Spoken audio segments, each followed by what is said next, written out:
সুনামগঞ্জ জেলা সিএনজি শ্রমিক ইউনিয়ন নির্বাচন। সুহেল প্যানেলের পক্ষে ছয়হারা মৌগাঁও শাখায় জনসভা।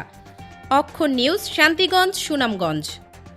আসন্ন সুনামগঞ্জ জেলা সিএনজি অটোরিকশা শ্রমিক ইউনিয়নের ত্রিবার্ষিক নির্বাচনকে সামনে রেখে সভাপতি পদপ্রার্থী মোহাম্মদ সুহেল মিয়ার সমর্থনে ছয়হারা মৌগাঁও শাখায় এক জনসভা অনুষ্ঠিত হয়েছে। শনিবার ২০ জুন সন্ধ্যায় স্থানীয় ছয়হারা পয়েন্টে আয়োজিত এ জনসভা শ্রমিকদের স্বতঃস্ফূর্ত অংশগ্রহণে প্রাণবন্ত ও উৎসবমুখর পরিবেশে অনুষ্ঠিত হয়। এতে বাঘেরকোনা মৌগাঁও ও ছয়হারা শাখার বিপুল সংখ্যক শ্রমিকের পাশাপাশি এলাকার গণ্যমান্য ব্যক্তিবর্গ উপস্থিত ছিলেন।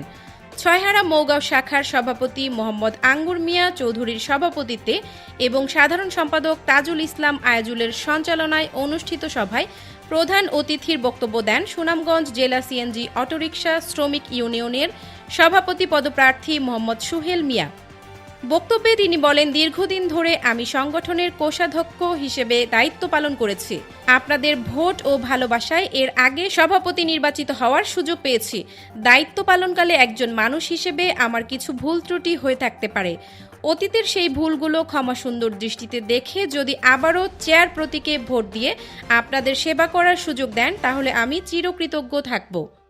তিনি আরও বলেন, শ্রমিকদের অধিকার প্রতিষ্ঠা, কল্যাণমূলক কার্যক্রম সম্প্রসারণ এবং সংগঠনকে আরও শক্তিশালী করতে তিনি নিরলসভাবে কাজ করে যাবেন। এ সময় আরও বক্তব্য রাখেন কার্যকরী সভাপতি পদপ্রার্থী মোহাম্মদ মোশাহিদ আলী, মোহাম্মদ আমির হোসেন, সহ সভাপতি পদপ্রার্থী জাহেদ আহমদ, মোহাম্মদ ওয়াতিয়ার মিয়া, আনারস প্রতীকে সাধারণ সম্পাদক পদপ্রার্থী মোহাম্মদ সাজিদুল ইসলাম, সাংগঠনিক সম্পাদক পদপ্রার্থী মোহাম্মদ খসরু মিয়া, মেম্বার পদপ্রার্থী মোহাম্মদ অলি উন্নবী প্রমুখ।